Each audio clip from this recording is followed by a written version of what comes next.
Bienvenue au Polysécure. Nous faisons une série spéciale pour l'événement Sécure qui aura lieu le 15 avril prochain. Cette série de courts entretiens avec nos conférenciers pour présenter leur sujet.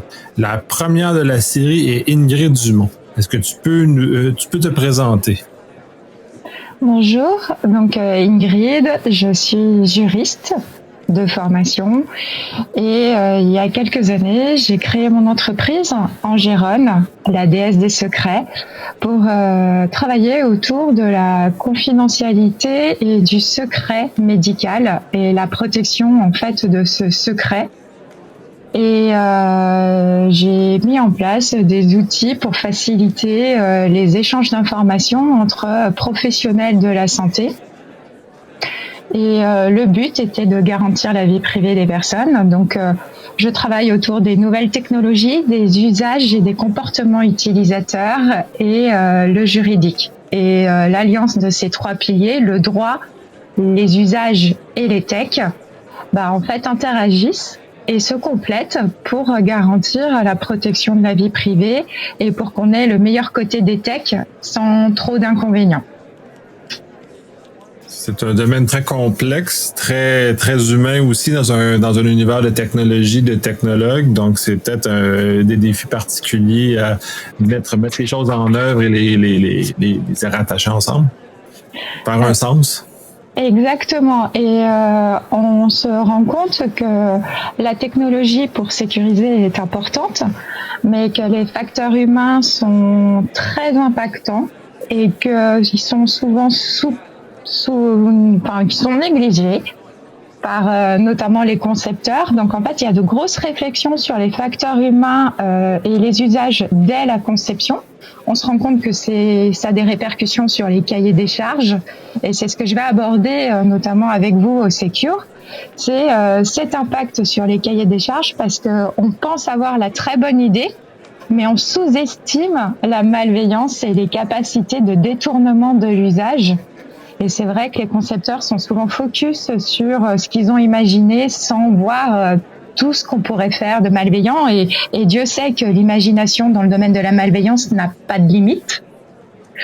Et que là, l'humain a aussi des capacités d'innovation pas forcément appréciées et anticipées.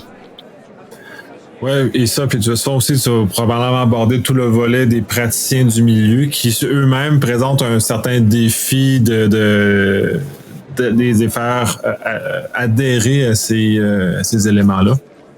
Oui, et puis on voit qu'ils ont plutôt, par une méconnaissance des facteurs humains, parce que les facteurs humains, c'est un sujet qui est très transversal, donc qui est multi-expertise.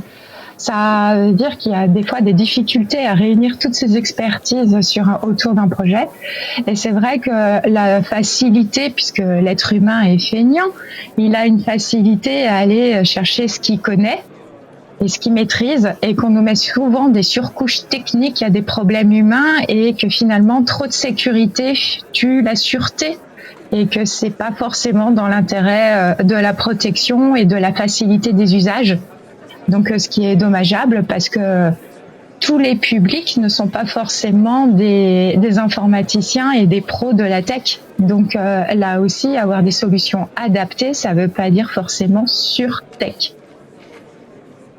Très intéressant. Je vais arrêter ma ligne de questionnement là parce que je pense que je vais commencer à passer à travers l'ensemble de ta présentation, ce que je ne peux pas faire a priori. Par contre, je crois qu'à posteriori, nous pourrons enregistrer un autre épisode sur lequel on pourra justement aller creuser sur le contenu de ta présentation et peut-être pousser un peu plus loin la réflexion et la discussion à ce niveau-là. Est-ce que tu as d'autres petits éléments à partager sans trop divulguer ta présentation? Allécher les gens. On va parler de facteurs humains et qu'on va parler de l'humain dans ce monde de la technologie, et que j'invite tout le monde à venir et réagir et interagir avec moi lors de la conférence. Oui, effectivement, il y aura possibilité d'interaction en réel qui ont été adaptées justement aux heures différentes de l'autre côté de l'Atlantique. Donc, on vous invite à venir assister à la conférence d'Ingrid en grand nombre. Merci. Merci.